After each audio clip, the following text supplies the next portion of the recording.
When I was 7, my elder half-sister stole the jade token the crown prince had given me and took my place. My mother nearly died saving me. She sent me away to a mountain Daoist temple. 10 years later, my sister finally became an imperial consort, and I became the Imperial Seer. The day House Xie reached the height of its glory would be the day I destroyed every last member of it. No one dared call me cruel, for whatever the Imperial Seer proclaimed was the will of heaven.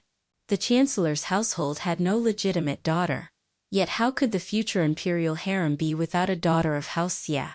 And so my father, the Chancellor, encouraged every woman in his inner household to bear him girls. After years of effort, he had 6 daughters by his concubines. I was the 5th, so everyone called me Little Five. The daughters of House Sia were raised amid silk and splendor. Tutors taught us courtly manners, music, strategy games, calligraphy, and painting. In all the capital, there could hardly have been a luckier fate for a concubine-born daughter than to be born into House Xie. Except for me. Because she was only a concubine, the household treated her as lesser than a true wife. But to me she had always been mother. She just did not know how to fight for favor. I had no fine dresses, no fashionable jewelry, and not even the sweet fruits the others enjoyed. I told myself that if I completed every assignment my tutors gave me, father and his wife would surely think better of me. Unfortunately, whenever the tutors assigned lessons, mother somehow coaxed me away to play. The next day, when I was scolded at the girls' academy, she would merely stick out her tongue at me. The servants all said, "The 5th young lady has such promise. What a pity her mother, Lady Jiang, has no sense at all." I puffed out my cheeks. "Mother, please stop distracting me. I have to finish my lessons if I want better food and warmer clothes." She grinned shamelessly. "Lessons can wait. Come help me knot this tassel first." I burst into angry tears. "Mother, let me study. Once my tutor praises me, I can ask father's wife for a new winter coat." Mother looked at my frost-cracked hands and sighed. The following day, she somehow found me a little coat that was neither new nor completely worn out. One glance told me it had been handed down by one of my sisters. I had no idea whom she had humbled herself before to get it. Smiling, she said, "Little Five, you have a new coat. Put it on and come see the plum blossoms with me." I never imagined that shabby hand-me-down would bring disaster upon my mother. The 10-year-old crown prince often visited our estate. I had crossed his path more than once, but he never noticed a child who looked more like a servant than a young lady.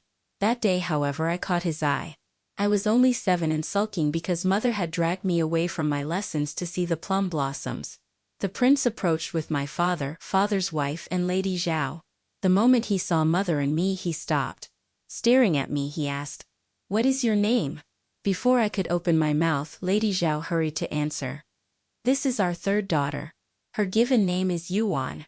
I stared at her in confusion. At a loss, I looked toward mother and found her face white as snow.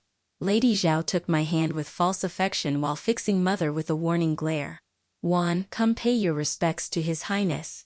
At last mother made her choice. She gave me a gentle push. "Go. Greet the prince." I was too young to understand what was happening.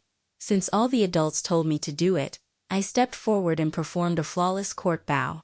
"Greetings, Your Highness." He looked me up and down, then turned to my father. "This poor little thing is rather interesting. See that she is treated well." Then he pressed a jade pendant into my palm. "When you are grown, I will send someone to bring you to me." My father was beside himself with delight. His wife smiled without a word, while Lady Zhao wore a very strange expression. Only mother's gaze turned cold. She knew the law of the Chancellor's household. Whatever a daughter managed to seize became hers. If Lady Zhao killed me to hide the truth, my father would merely tell my 3rd sister to learn from her mother's ruthlessness. Afterward, mother, who had never competed for my father's favor, seemed to become another woman. When father visited her rooms, she no longer played the fool until he left in anger. She served him with soft words and careful smiles, and soon he came more and more often. He would say, "Bai Shuang, I had nearly forgotten how your beauty and talents once eclipsed every other woman." Then one day while his guard was down, she put a knife to his throat. My father was chancellor of the realm. He had weathered too many storms to frighten easily. He regarded her coldly. I know you resent us, but you have already spoiled little Five beyond repair. Sending her into the palace would only bring calamity upon House Xie. Terrified, I tugged at Mother's sleeve. I do not want to enter the palace either. Third sister can have my place. Mother, who had always been gentle and smiling, kicked me aside. Get away from me. I curled up with my arms over my head, watching in horror as she raged. Xie Huai. You knew that Zhao Xiaohuan poisoned my little Five because she feared the truth would come out, and you did nothing. My father watched her without emotion, certain that she was powerless to cause him any real harm. It was hardly a serious matter. Little Five survived, did she not? Mother's teeth ground together. She gave a bitter laugh. Do not think I am blind to what you have done. You let your daughters fight one another from childhood, so that one day you could send them into the palace to compete for imperial favor. A man like you does not deserve to be called a father. He only said, Baishuang enough. Put down the knife before you frighten the child. Instead, she pressed the blade deeper. Leaning close to his ear, she whispered, The Honorable Chancellor Xie is celebrated as a man of spotless integrity. Yet how much silver have you moved through my family over the years? I have kept the accounts. At last my father's eyes narrowed. Is your own madness not enough? Must you ruin your family with you? Mother laughed wildly. They gave me to you as a tool in exchange for wealth and rank. Why should I care what becomes of them? Blood appeared on my father's noble throat. At last, after their long standoff, he yielded. He promised Mother that I would be sent away to enter the Daoist order at a mountain temple. Snow was falling heavily on the day I left. Like a madwoman, Mother fought every concubine and every gawking visitor in the household. She tore several little winter coats from my pampered sisters and stuffed them into my arms. The household cursed and spat at her, calling her a lunatic. Someone muttered, Let her be. She has only a few days left to live. She held on to the carriage, perfectly still, a smile on her face. Little Five, this is the best life I could win for you. You must walk the rest of the road yourself. Now you can read, write, and learn anything your heart desires. I was still a small child when I was driven from home and sent to a strange place. Naturally, I cried day and night. My master and the senior disciples gathered around and tried to comfort me for days, but nothing could make me stop. Then senior brother Lian, who was a woman, produced a roasted chicken leg. My sobs broke off at once. Senior sister Lian, why are you allowed to eat chicken? Silly child. Do not call me senior sister. In our temple, every senior disciple is called senior brother, men and women alike. Senior brother Lian pushed the chicken leg into my hands. And we are allowed to eat meat. At once the other women, my senior brothers in the temple, seemed to discover the secret to soothing me. That is right. Life as a young Daoist is wonderful. We can eat meat, and when we grow older we may marry. Better still, if we do not wish to marry, no one can make us. There is so much to do on the mountain. Tomorrow senior brother Yi will take you climbing among the plum trees. At the mention of plum blossoms I began crying all over again. Mother met those people when we went to see the plum blossoms. That is why something terrible happened to her. The others promptly surrounded Yi and pummeled her for saying the wrong thing. Look what you have done. You upset her again. We had only just stopped her crying. My Daoist name was Hujing, though everyone at the temple simply called me Jing. Yi gritted her teeth. Jing, tell me what happened to your mother. I looked at her through a flood of tears. Mother is probably dead. Yi took me by the shoulders and made me face her. I will go save her. But you must stop crying. I was so astonished I forgot to sob. You can. My father was terrifying. His wife was vicious, and the other women in the household were cruel. Could anyone truly save Mother from them? Yi fell silent, thinking. One look at her face and I began to wail again. I knew you could not. Yi steeled herself. Promise me you will stop crying and behave from now on. If you promise, I will leave this instant. I fought desperately to hold back my tears. I promise. Lian urged her on. Make haste. Take my swiftest horse.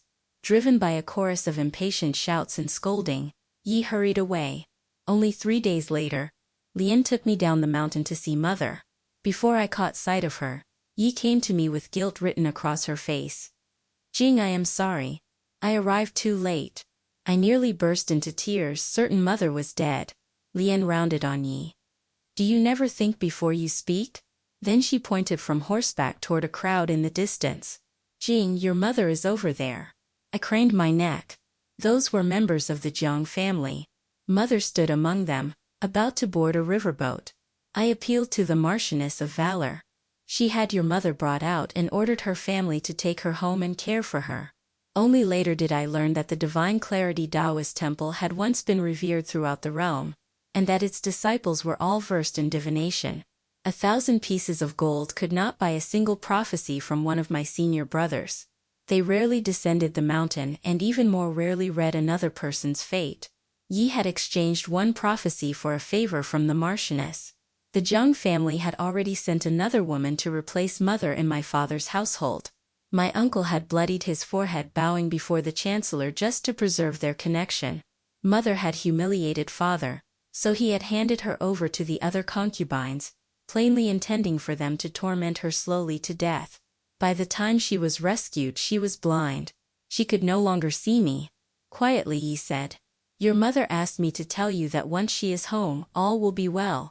You are not to worry. I tried to call out to her, but Lian hurriedly covered my mouth. The Chancellor's household does not know we arranged her escape. You must not give us away. My senior brothers promised that when I was older they would take me to see her. They told me that from then on I should remember one thing. She was my mother, not the lesser woman the Chancellor's household had tried to make her. From then onward, I spent every day at the Daoist temple studying books and divination. Within 1 year I could cast a birth chart. Within 3, I could read a person's character and destiny from a face. Within 5, not one of my prophecies proved false. After 10 years I could read the heavens, and my inner sight opened. Recognizing my gift, my master kept me at her side and taught me with great care. I was never without a book in my hands. Now it was my senior brothers who distracted me. One day they called me to watch the sunrise. The next they dragged me out to see a sea of clouds. Little scholar, put down that book. You will ruin your eyes if you read from dawn to dusk. After 3 or 5 attempts they could usually coax me away at least once. One night, I saw the lunar star being devoured by the celestial hound, while the star of heavenly secrets rose into power. The lunar star governed the empress. The celestial hound signified a treacherous enemy, and the star of heavenly secrets belonged to the Imperial Seer. The next day, an elderly woman arrived at the Daoist temple, draped in jewels and possessed of a commanding manner. She was plainly a high-ranking palace attendant. She begged my master to descend the mountain, but my master refused. The old woman dissolved into tears. You may have left the mortal world behind, but surely some ties remain. The Empress is the last of your elder sister's blood. You cannot stand by and watch her sink into the mire.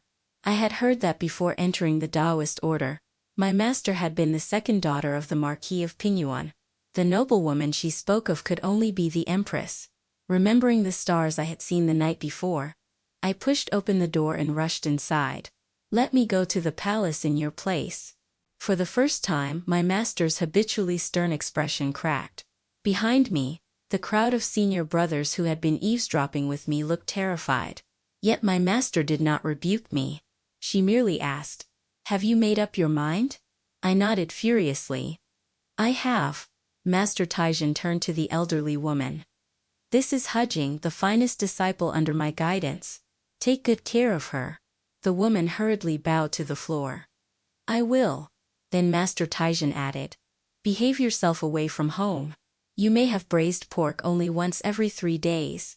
The old woman stared, suddenly bereft of words. Delighted, I bowed to my master. "Do not worry. I will remember." I descended the mountain in a palace carriage. The elderly woman was Madame Lu, the chief attendant in Empress Pei's household. She looked me over, worry etched across her face. I understood why. I was young and small. My senior brothers at the temple said I would grow into a dangerously beautiful woman. Yet my eyes were far too clear and innocent. I hardly looked capable of surviving a court intrigue. Madame Lu asked cautiously, "Young Daoist, have you ever left the mountain before?" I gazed at her guilelessly. Never. Her disappointment was visible. Gritting her teeth, she tried another question. Was life at the Daoist temple difficult? She was clearly hoping that hardship might at least have made me worldly. Not at all. Everyone treated me wonderfully. They watched the days to make sure I always received my braised pork. Madame Lu blinked. Watch the days. I counted on my fingers. My master allowed it once every 3 days. The moment the 3rd day came, one of my senior brothers brought me a bowl. Then I gave her my most foolish smile. Madame Lu looked ready to collapse. At last she spoke plainly. Young Daoist, we are going into a den of wolves. You are so young and you know nothing of the world. I fear I will be sending you to your death. I stared at her. But if I do not go, what will happen to the Empress? Madame Lu began to cry. Master Taijin loves you dearly. Could you not beg her to come instead? I will bow at your feet if I must. Her tears frightened me into tears of my own.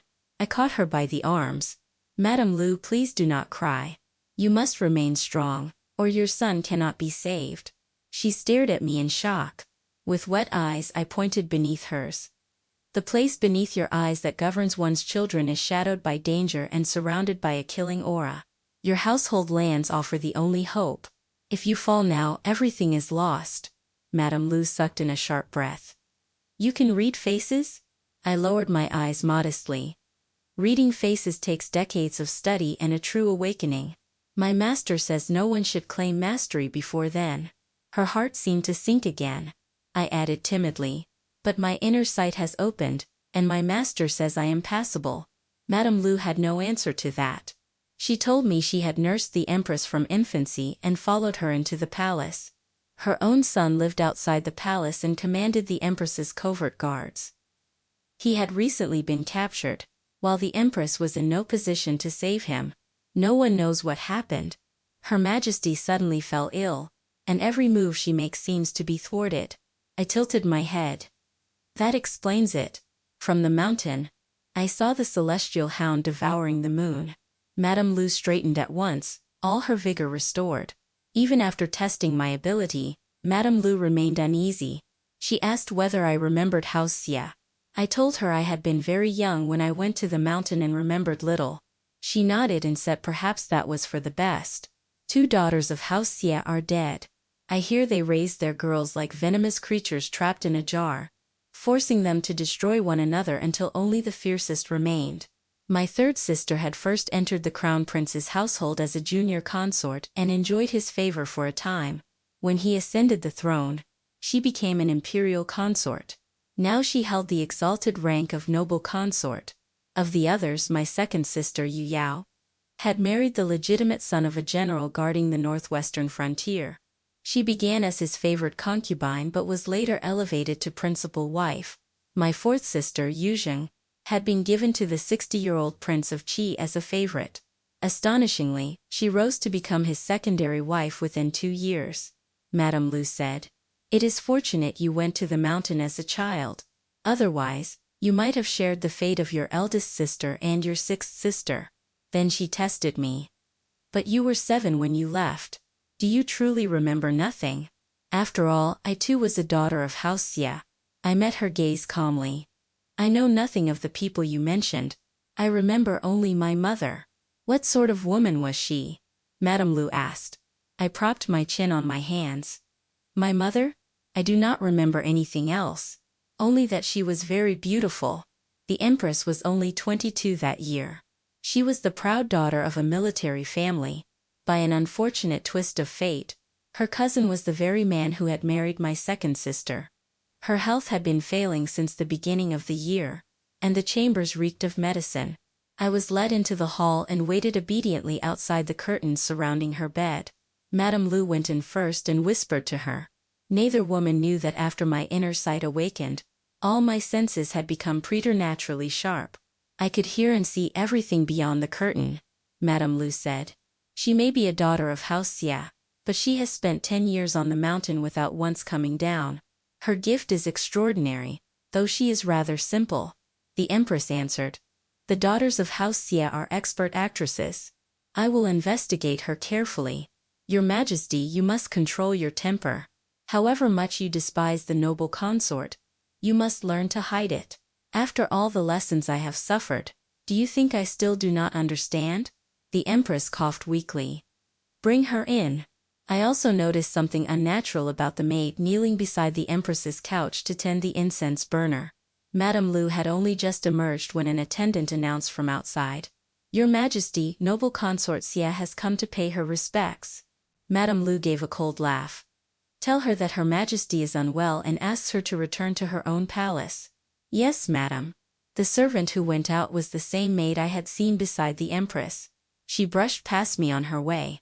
The Empress summoned me behind the curtain. After we exchanged a few courteous words, I said, "That maid who just left has an ill-fated face. Her destiny clashes with yours. For the sake of your health, you should send her somewhere else." The Empress's face changed.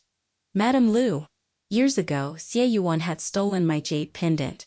That was why she had been welcomed into the Crown Prince's household and showered with favor. Now her struggle with the Empress had reached a decisive moment. Naturally, the news that I had descended the mountain alarmed her. After all, she was the one who had gouged out Mother's eyes. When she was refused entry to the Empress's palace, her spy there immediately came to report. Madame Lu said the girl is slow-witted and remembers nothing about House Xie." An angry shout suddenly rang out. "How dare you?" Recognizing Madame Lu's voice, the maid went white with terror. Yuan was startled only for an instant before recovering her composure and smiling. "Madame Lu, what has happened?" Madame Lu did not waste words. She ordered the servants to seize the maid. "Take her to the Office of Punishments." The maid nearly lost her mind with fear. "Your Grace, please save me." Yuan arranged her features into an expression of pity and said, "There must be some misunderstanding. I will appeal to Her Majesty on the girl's behalf."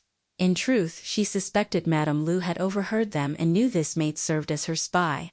Given the Empress's temperament, she would surely punish Yuan as well. Yuan planned to endure that punishment, then tell the Emperor that the maid had merely begged her for rescue after being abused in the Empress's palace. The Emperor had long despised his wife's violent temper. Yuan had used this trick to turn him against the Empress countless times, and it had never failed. But Madame Lu blocked her path. "Your Grace, the Empress asks that you return to your palace and rest." Yuan blinked. "She is not going to punish me? Why would she?" Madame Lu asked. Yuan smiled. "Please do not misunderstand. I only felt sorry for that poor maid." "Do you mean to question the Empress's judgment?" At last Yuan's expression changed. "I would never dare. Take care what you accuse me of, Madame Lu. She never allowed anyone to catch her in a fault." Madame Lu gave a contemptuous snort. "You are the one who should take care. Speaking of whether the maid deserves pity is criticism of the Empress herself. Her spy had been rooted out, and for the first time, her favorite ploy against the Empress had failed. Yuan was furious enough to make herself ill. Empress Pei assembled every servant in her palace and had them file past me so I could read their faces. I found 12 whose destinies clashed with hers. The palace of benevolent origin descended into chaos for 2 days. They tried not to discuss the matter around me, but I heard enough to know that every one of the 12 was a spy from another consort's household. The investigation also revealed poison hidden in the incense, the flower arrangements, and several other places. Once those things were removed, the Empress recovered almost overnight. Madame Lu begged her to conceal the discovery for the moment instead of ruining a promising game with one rash move. But the Empress would not be persuaded. They dared poison the Empress of this realm. Am I expected to swallow such an insult? In desperation, Madame Lu summoned me that night and asked me to cast the tokens and determine whether action would bring fortune or disaster.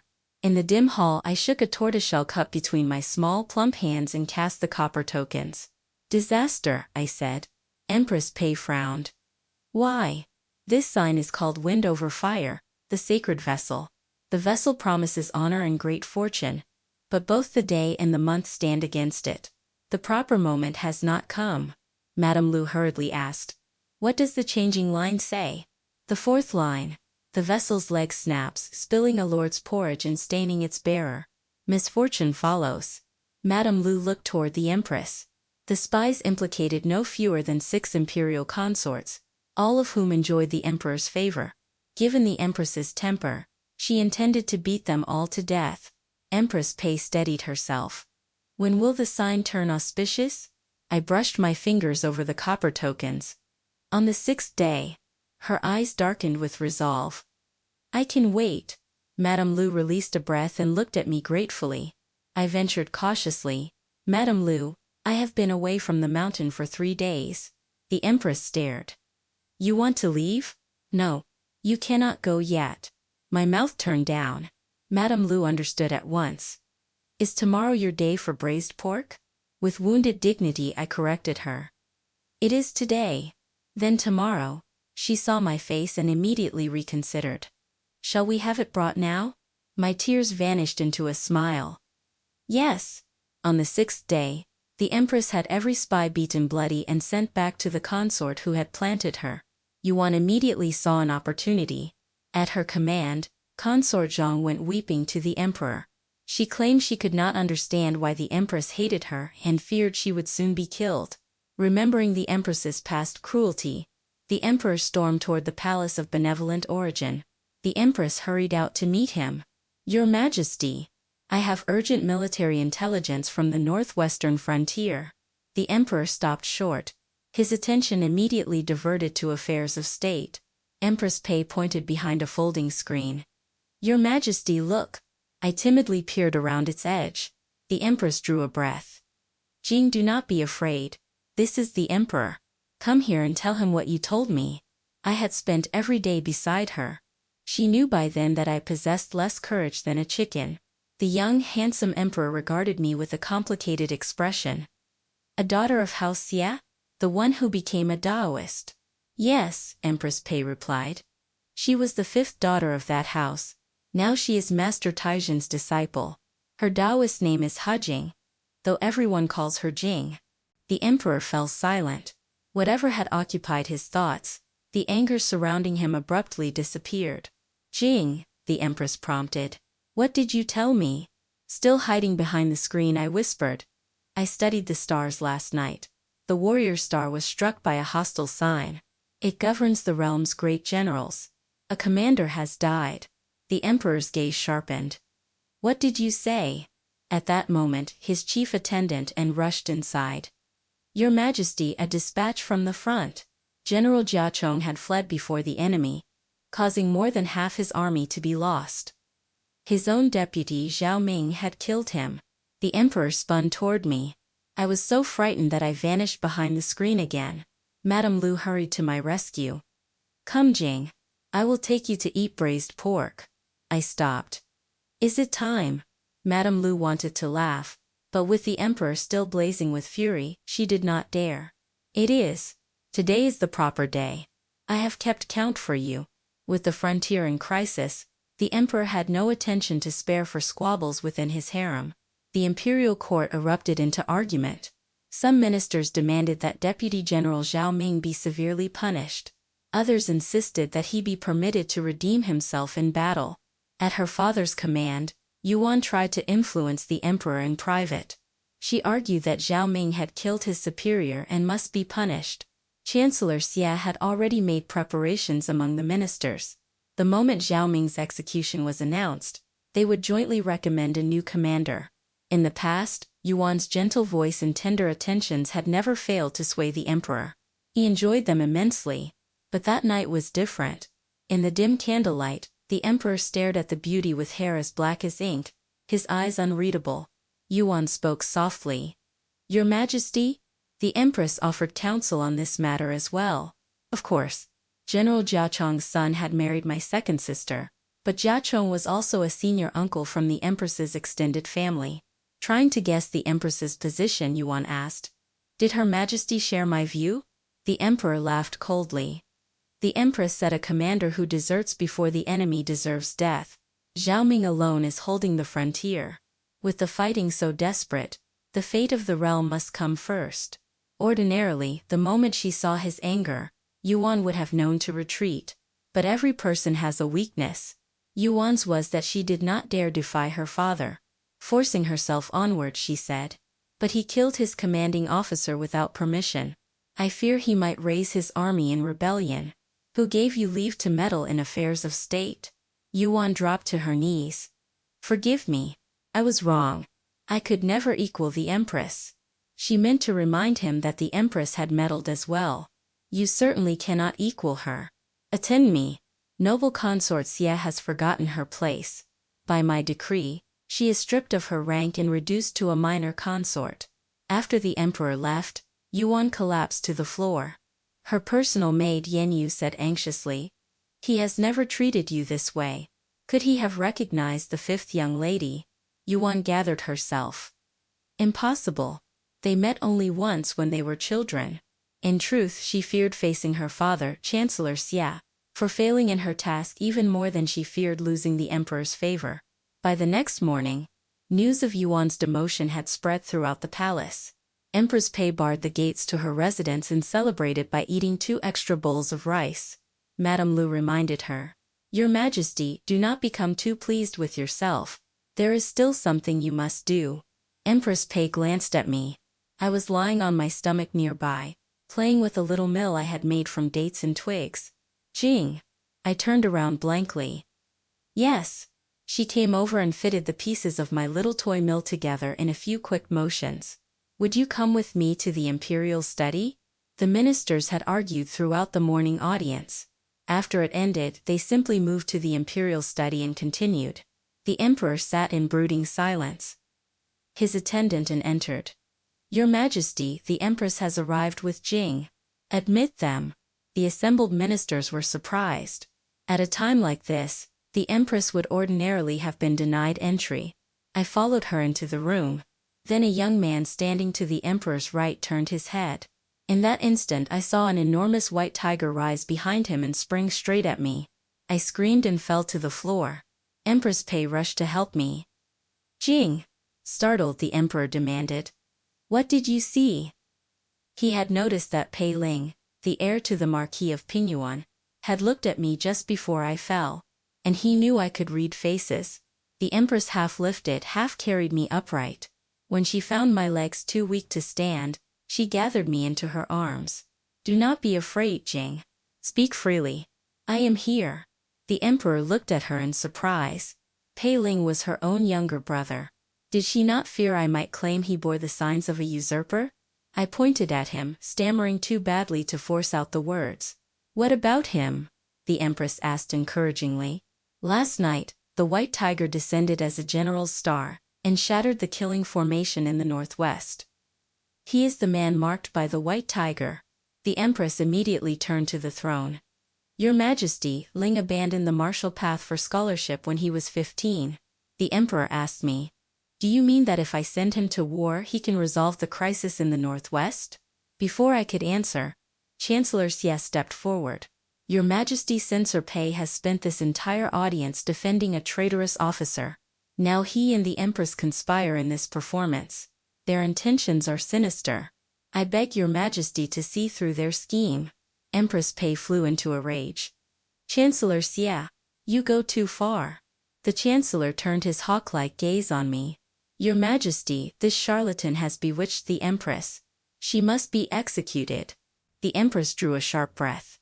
Do you even know who she is? Whoever she may be. Anyone who throws the government into disorder deserves death. It was impossible to tell whether he meant me or the Empress. Empress Pei trembled with fury. Pei Ling dropped to one knee. Your Majesty, I volunteer to take command. The Chancellor scoffed. Absurd.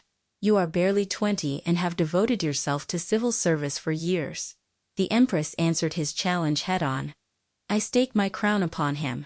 If Ling is defeated, your Majesty may send me the white silk of execution. Chancellor Xie was struck speechless. Even the Emperor stared. Do you understand what you are saying? Pei Ling has never set foot on a battlefield, and he only just turned 20. The Empress looked at me. I trust Jing. In the end, the Emperor overruled every objection and appointed Pei Ling to lead the army. He understood better than anyone that Zhao Ming could not be killed. Jia Chong's desertion had thrown the troops into chaos. Only his death had restored their discipline.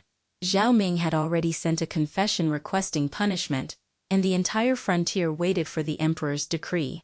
If the throne could send another commander to reinforce him, it hardly mattered who that commander was.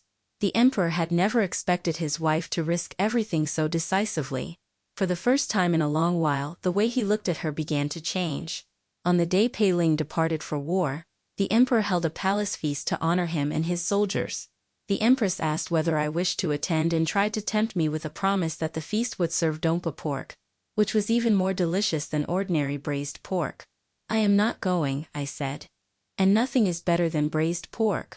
Empress Pei surrendered with a sigh. Very well. While the farewell banquet filled the Palace of Good Fortune, I wandered alone through the imperial gardens, chasing fireflies. I was crouching beside a thicket, parting the grass, when the hem of a dark purple official robe appeared before my eyes. I looked up blankly. Chancellor Xie stared down at me, his gaze dark and intent. Who are you? I asked. He studied me. You do not remember me? I stared at him for a long while, then shook my head. His wolf-like eyes narrowed and his voice turned to ice. Little five, you were already 7 when you went to the mountain. Have you truly forgotten your father? My eyes widened. I studied him again and fear slowly filled my face. Seeing that I remembered, he smiled coldly. Little five, how did you become a fool so suddenly, just like your mother? I burst into frightened tears. Mother! My voice shook. What did you do to her? He seized me by the hair. Your mother is a wretched slave in Yangzhou, pounding rice for her keep. What a pitiful creature she is, blind and helpless. I clutched at my own hair, my breath catching between sobs. Please do not hurt mother. He looked satisfied. Good girl. I am pleased you still care for her. Even as he spoke, he tightened his grip and dragged me upward by the hair. When I cried, he snapped at me to be silent.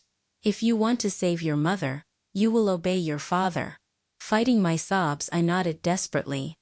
I will obey. Again and again, he threatened that if I defied him, he would first tear out mother's tongue and then cut off her hands. The pain made me cry harder, and I was nearly senseless with terror. Chancellor Xie. A clear male voice, edged with authority, rang out behind him. I had not noticed Pei Ling approach. In truth, he looked every inch a civil official. His pale skin had an austere beauty, his features were open and handsome, and his tall figure possessed the elegance of carved jade. Had I not proclaimed him the White Tiger's chosen general, no one would ever have imagined him leading an army. He seemed to have come directly from the banquet, and the cool fragrance of wine still clung to him. House Sia had long dreamed of producing an empress, so it might be elevated to a marquisate. The family was therefore the sworn enemy of the Marquis of Pingyuan's house. Now the two rivals met on a narrow path, and the air tightened like a drawn bowstring. Chancellor Xie released my hair and rose with a smile. Forgive the unseemly sight. I was merely disciplining a daughter who dared speak recklessly. Pei Ling's voice was cold. Young Daoist Hujing entered the Daoist order and left secular family ties behind. She ceased to be your daughter long ago. As if to contradict him, the chancellor reached for my hair once more. I curled into a terrified ball. Has she? Asked the girl whether she is still. A shadow flashed before me. Pei Ling caught the chancellor's scholar-soft hand in his grip. I heard bones creak, but Chancellor Xie made no sound. So he was a formidable man too.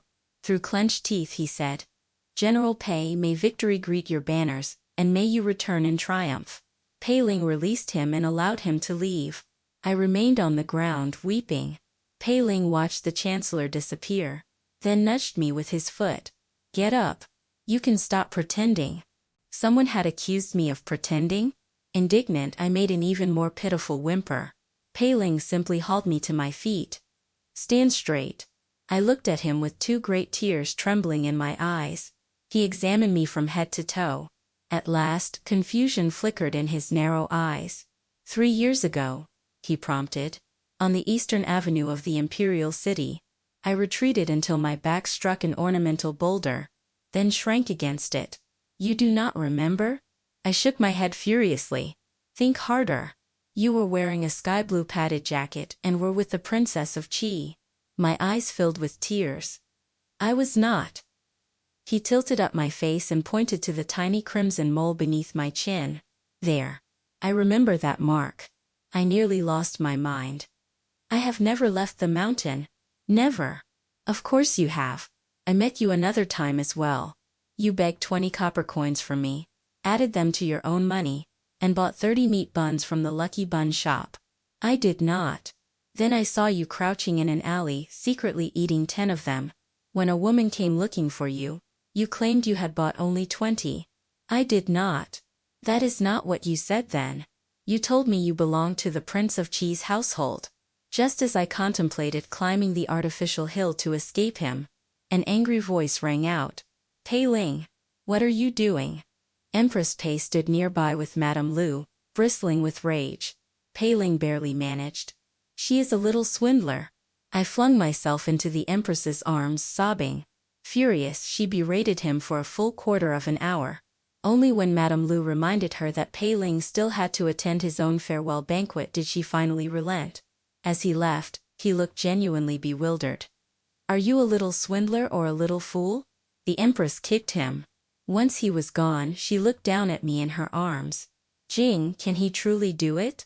She had gambled her crown, her brother's life, and the honor of her entire family. He is the White Tiger's chosen general, I said. In truth, I was beginning to have doubts. Standing in silence, he had possessed the imposing air of a peerless master. The moment he opened his mouth, however, he seemed rather less intelligent. Disaster struck the Marquis of Pingyuan's household. They had hidden Pei Ling's expedition from his grandmother, yet somehow she discovered it. The old lady fainted from fury and died of illness a month later. Empress Pei might have endured that loss, but then her mother also fell ill. Fortunately, the affair drew the emperor's attention. Of late, he had begun visiting the palace of benevolent origin more frequently. This time, he and his wife stood on the same side of the wager. He asked, "Are you not afraid?" The empress had no interest in baring her heart to him. She merely said, "There is something strange. My parents concealed Ling's departure from grandmother. How did she learn of it? Earlier I had cast the sign called Heaven over Wind, the unexpected encounter. It signified a clandestine union and a mistress kept outside the household.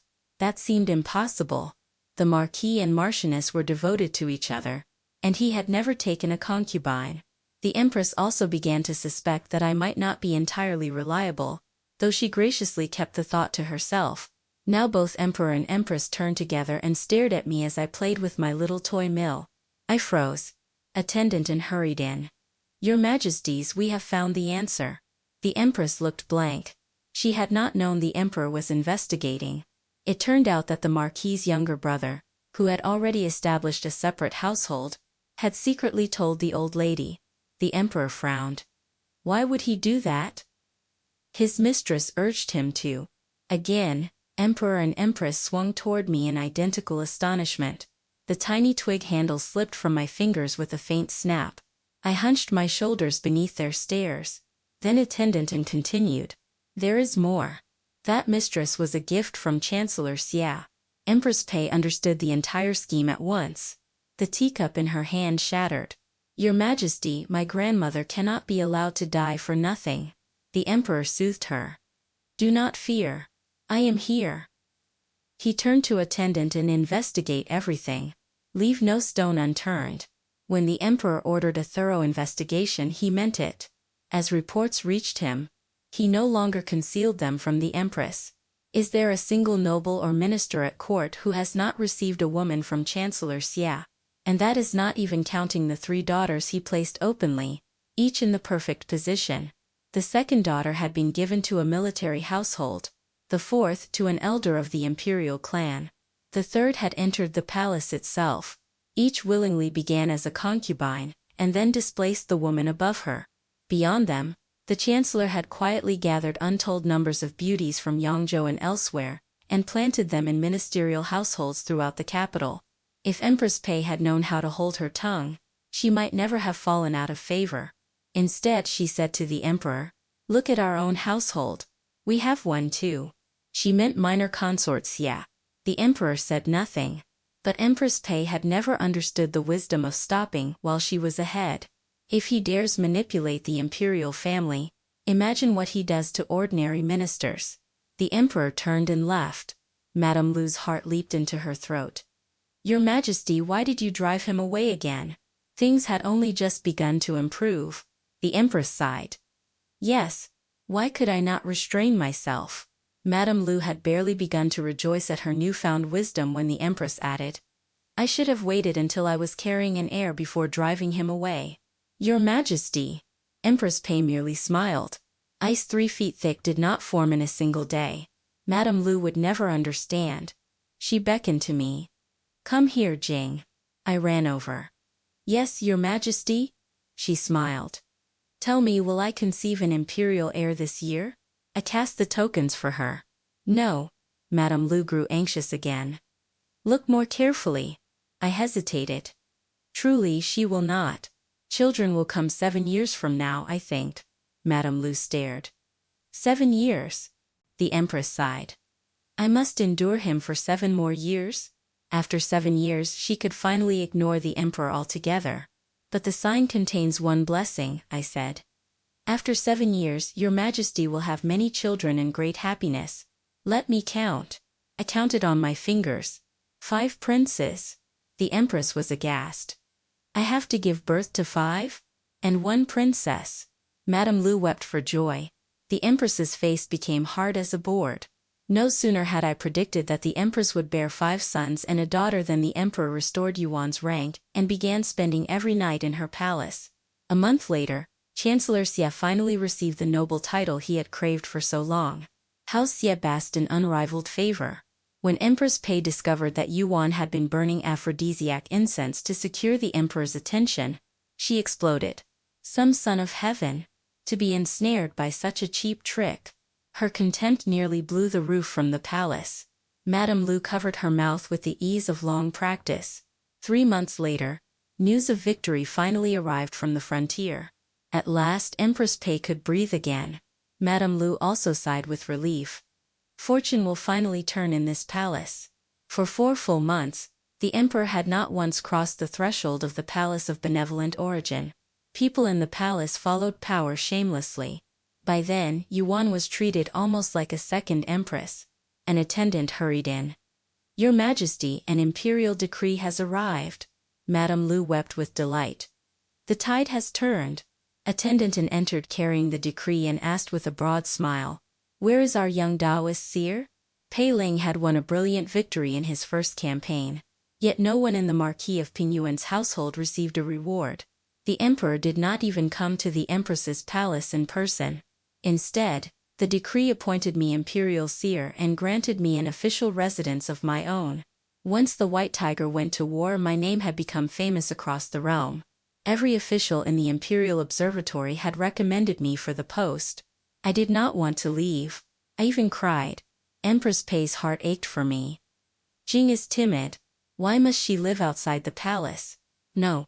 I am going to argue with him. Madame Lu hurriedly stopped her. Your Majesty, perhaps the Emperor is moving her because he fears she has become too closely associated with you.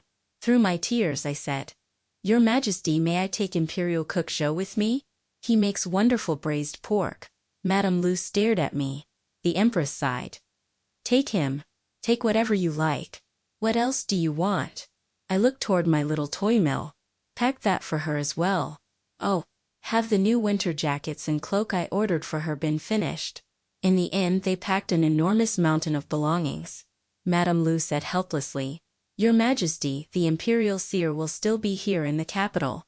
That is true. Yet an indescribable loneliness colored the Empress's voice. I looked at her. For once she spoke gently. Jing, if you are afraid, I can still fight to keep you here. I shook my head. Your Majesty, wonderful news will come to you very soon. Madame Lu mistook my words for an announcement that the Empress was pregnant. The Empress nearly scolded her to death. Amid the ensuing uproar, I left the palace with my mountain of possessions. Before I passed through the palace gates, I encountered Yuan surrounded by a grand procession of attendants. The Empress had always guarded me closely, so Yuan had never found an opportunity to approach. Now she strode directly toward me. Congratulations, little sister. Madame Lu and several palace maids were escorting me. I stared at Yuan without answering. She drew me aside. Little fool, once you are outside the palace, father will be sure to teach you proper obedience. To every daughter of House Xie, the word father was a nightmare. I maintained the vacant silence expected of the fool I had pretended to be. Madame Lu frowned. Your Grace, what are you doing? Yuan smiled. I only want my little sister to tell me whether the child in my womb is a boy or a girl. She was pregnant? Madame Lu's face went white. A prince, I said. Yuan brightened. Truly. I studied the mass of black energy gathered over her brow and nodded with certainty. Yes. He will be the emperor's eldest son. What a pity that giving birth to him would cost her life. The residence granted to the Imperial Seer was vast and lonely. But Master Taijin sent senior brother Yi down from the mountain to keep me company. Yi regarded me helplessly. Little scholar, our master asked me to find out whether you still wish to turn back. Every trace of childish innocence vanished from my face. I stared through the window at the falling snow, my gaze dark and fathomless. Yi took a step backward. My inner sight had opened just after my 17th birthday. From that day onward, my senior brothers at the Daoist temple had never dared look directly into my eyes. They said those eyes were as dark and still as a bottomless pool, filled with compassion, yet utterly without mercy. Set in the face of a lovely, seemingly innocent young woman, they were more unsettling still. Senior brother Yi, this is my final bond with the mortal world. I must sever it. She doused my solemnity with cold water. Our master says that bond cannot be severed. I grew indignant. Why not? Once I have taken my revenge, I will return to the mountain. I will devote myself to spiritual cultivation and become immortal. Yi rolled her eyes. Do you imagine we joined the Daoist order to become immortals? How many true immortals have you ever seen? I stared at her. Then why did any of you join the Daoist order? To eat well, drink well, and live freely, of course. For once I had no reply. Once I left the palace, Empress Pei wanted to protect me, but her reach exceeded her grasp. As expected, Chancellor Xie came to see me several times. He forced me to use my position as Imperial Seer to lie to the Emperor. I resisted. A false prophecy will shorten my life. Then would you rather watch your mother die? Little five, surely you would not be so heartless a daughter. I had no choice but to obey. Yet every time I returned from telling one of his lies, I wept with terror. Day by day I grew thinner. He was delighted. Using me, he destroyed several political rivals. He even praised me. What a dutiful child you are to your mother. The sons of House Pei bled upon the frontier. Yet in the capital, House Xie alone enjoyed boundless favor. Then came the day Yuan went into labor. Chancellor Xie knew she carried the emperor's eldest son. At last, the throne of Empress seemed within his daughter's reach. Go to the palace and remain beside your third sister. Nothing must happen to the little prince. I obeyed. The emperor himself waited outside the birthing chamber. After half a day of labor, Yuan delivered a healthy boy. She was strong and remained remarkably alert, gazing at her child with joy and relief. Then a senior court attendant entered. Yuan struggled upright, smiling eagerly. Has His Majesty issued a decree? Her delight was impossible to conceal. The attendant answered. His Majesty commands that the mother be put to death and the child preserved. The eldest prince is to be raised in the Empress's palace. Yuan plunged from heaven into hell. She screamed in disbelief. Impossible. I will not believe it. I must see His Majesty. Your Majesty. Two older attendants held her down and forced a draft between her lips. Then they abandoned her and swept from the room. I watched from nearby. The poison worked quickly. Blood poured from her body. She actually begged me for help. Gasping for breath, she said, "Leave the palace. Find father." I stared at her, then asked, "When you gouged out mother's eyes, did she bleed this much?" Yuan froze. Xie Sihuai praised you afterward, did he not? He said none of your sisters could compare to you. He said only someone as ruthless as you deserved to become empress. Is that not what he told you? Shock and horror twisted her face. You wretch! You were pretending. I smiled down at her. My awakened eyes filled her with dread. I bent close and whispered into her ear. The methods my mother taught me were far cleverer. Your petty tricks were never enough. My mother, Zhang Baishuang, had once been a celebrated scholar and beauty in Yangzhou. Unfortunately, she was born to a merchant family. Hungry for a connection to the powerful, her own relatives gave her to the chancellor as a concubine. For a time she compromised. She thought she might compete for a little food and clothing and pass her life in comfort. Then she discovered that Xie Huai was raising his first 4 concubine-born daughters like poisonous creatures trapped in a jar. He intended to cultivate the most savage and merciless among them, and use her to pave his road to supreme power. Mother prayed to every god and sacred spirit she knew, begging that the child in her womb not be a girl. But she gave birth to me. She was too powerless to defeat Xie Huai. Her only hope was to hide my gifts. Again and again, she hardened her heart and snatched my beloved books from my hands. After my inner sight awakened, I often saw the past. Mother bending over me after I had fallen asleep and gently stroking my cheek. Endure a little longer. Once you reach womanhood, I will gather every book in the world and give them all to you. Within the chancellor's household, even those exalted above the clouds were merely pawns. Better to be despised like mud beneath their feet, and preserve the chance to shape one's own future. But the day Mother saw the frost sores on my hands, her resolve failed. She found me that worn little coat. From that moment, we became fish laid upon another person's chopping block. Yes, I remembered everything. I remembered every moment Mother endured. Every moment she pretended to be foolish, and I learned them all. I did not seek revenge alone. I would prove that every poisonous creature, raised in the chancellor's household, was inferior to her. After Yuan died, I fled back to my residence in panic, locked myself in my room and cried. Then Chancellor Xie kicked open the door. An imperial decree had already announced that the noble consort died of hemorrhage after childbirth. In death, she was elevated to the rank of imperial noble consort. The chancellor refused to believe it and could not accept it. The daughter he had raised to become empress had perished just like that. What use was a prince to him when he had no daughter left to control the throne? Tell me what happened. I shrieked and cowered in a corner. He slapped me twice. Still unsatisfied, he kicked me several times. Speak, or I will carve Zhang Baishuang into pieces and feed her to the dogs. Only then did I sob. The emperor ordered it. He commanded them to kill the mother and keep the child. The chancellor went still. At that very moment, thunder cracked across the sky. Lightning illuminated the hideous face of a man whose every scheme had come to nothing. I screamed again in fright. Why? He demanded. What mistake did Yuan make? Third sister burned aphrodisiac incense to keep the emperor's favor, and make conceiving a child difficult.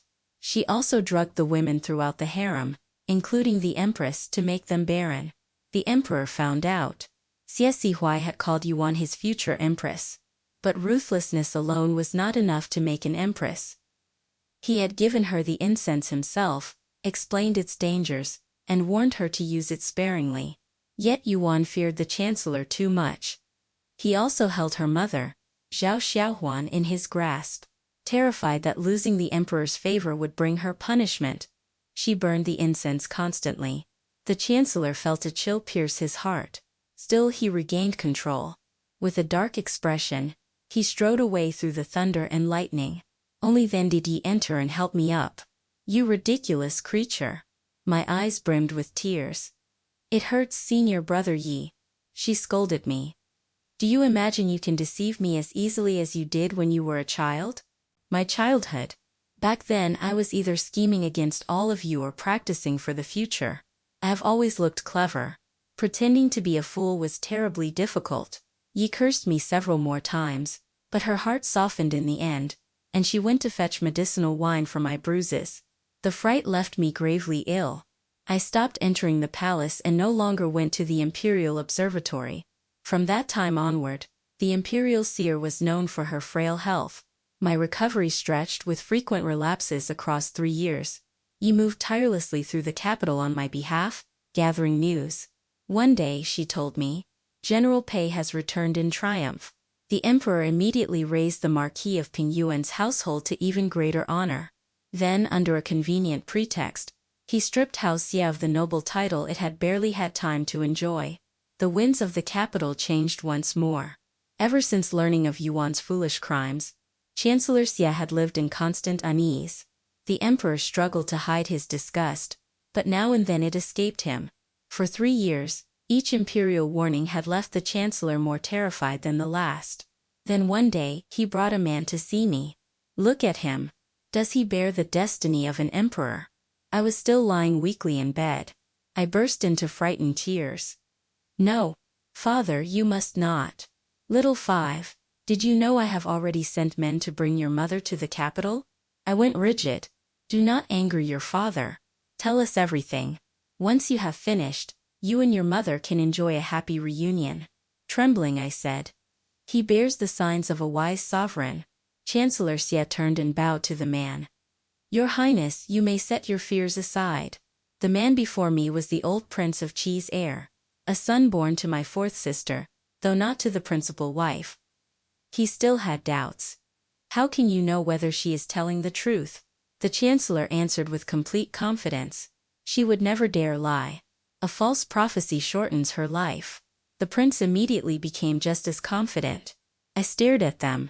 With such a mind, he wished to become emperor? Chancellor Xie joined forces with a group of ministers and planned to rebel before Pei Ling returned to the capital. They would place the old prince of Qi on the throne. In return, the prince would make Chancellor Xie's daughter his empress. Instead, the emperor secretly ordered Pei Ling home ahead of schedule. That night, the capital was cold and clear as water. The clash of weapons in the alleys continued until dawn. At daybreak, Pei Ling kicked open the gates of the Imperial Seer's residence, the smell of blood and battle rolling from him. I threw on an outer robe and hurried to meet him. In the 3 years since I had last seen him, the sun had darkened his skin. He had also become fiercer and more commanding, like a great sword finally drawn from its sheath. He carried a man trussed from head to foot, Xie. Yet the first thing Pei Ling asked was, "Are you a little swindler or a little fool?" The corner of my mouth twitched. "Does it matter so much?" He nodded. "It matters greatly. I kept wondering about it on the battlefield. The distraction nearly got me killed. Put me out of my misery. Very well. I truly did meet you and the Princess of Qi all those years ago.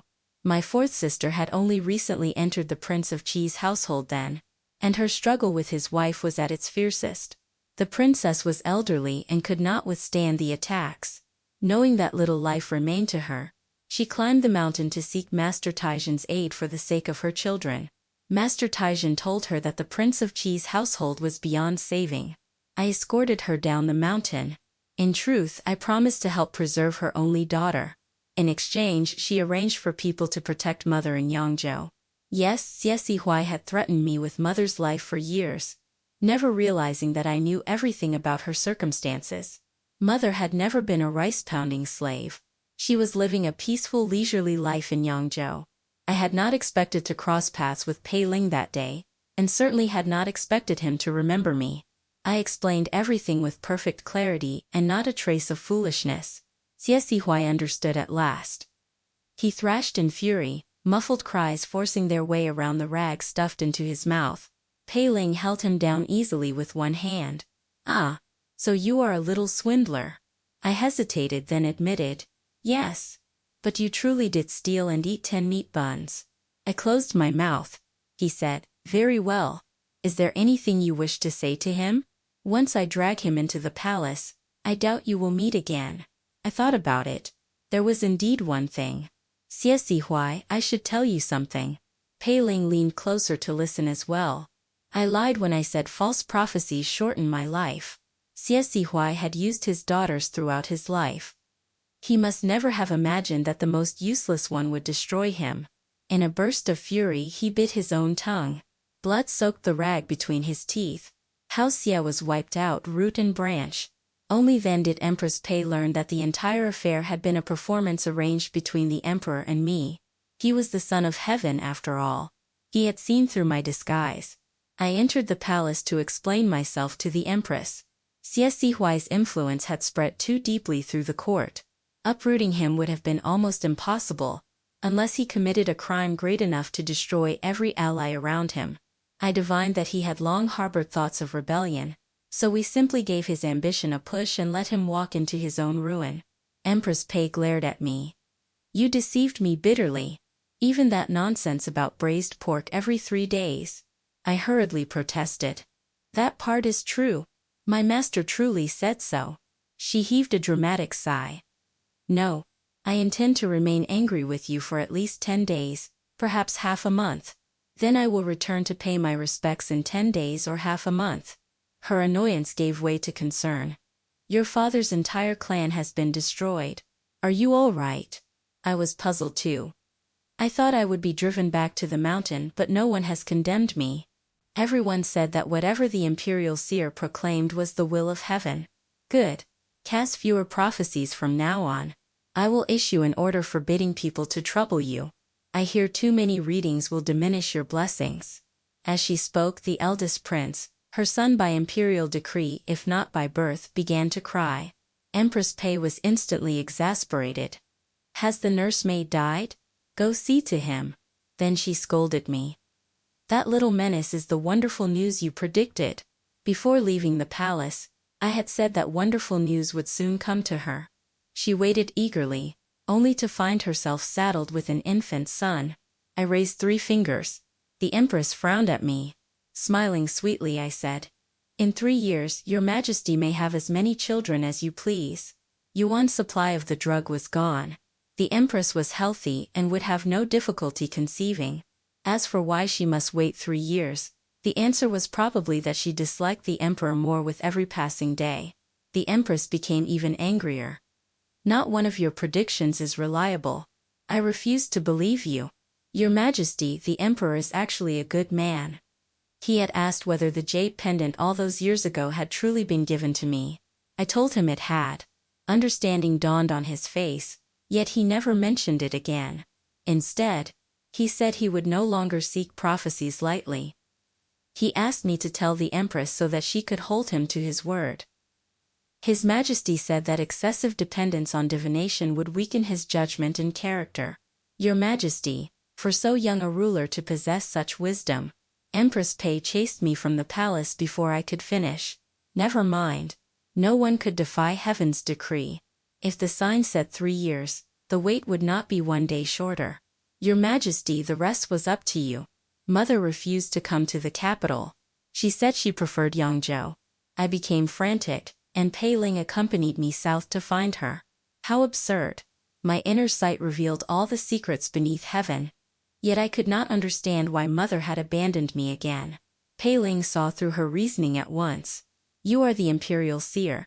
And you have just sacrificed your own clan in the name of justice. The world believes you have severed every mortal bond. Immediately after your father's death, it would be unseemly for your mother to appear at your side. She feared people would condemn me. Mother was still as intelligent and thoughtful as ever, but I remained anxious. No, we must go. You will come with me and help persuade her. Pei Ling glanced down at me. You no longer intend to sever your mortal bonds? The idea that Daoists must sever every worldly bond is wrong. People repeat it without understanding. In our tradition, young Daoists eat meat by the mouthful, and we are free to marry. I was about to explain that other common beliefs, such as the claim that too many prophecies diminished one's blessings, were equally false. But his face lit up at once. Truly, being a young Daoist is wonderful, I assured him. His expression became very solemn. Then come. We must go and speak properly with our mother. I will help you persuade her. I stared at him, utterly speechless. So, this story was not just about revenge. To me, the most painful part was not that Jing destroyed House Xie. It was that she had to pretend to be weak, foolish, and harmless for years, just to survive long enough to protect the mother who had once sacrificed everything for her. And honestly, I don't think Jing was cruel. House Xie raised its daughters like weapons, used them like chess pieces, and called it family. Jing simply became the one piece they could no longer control. But I want to know what you think. If you were Jing, would you have wiped out the entire clan too? Or would you have spared some of them and walked away? Comment revenge if you think she did the right thing. Comment mercy if you think she went too far. And if you love stories about hidden identities, ruthless payback, and women who look weak but are actually terrifyingly smart, make sure you subscribe. I'll see you in the next story.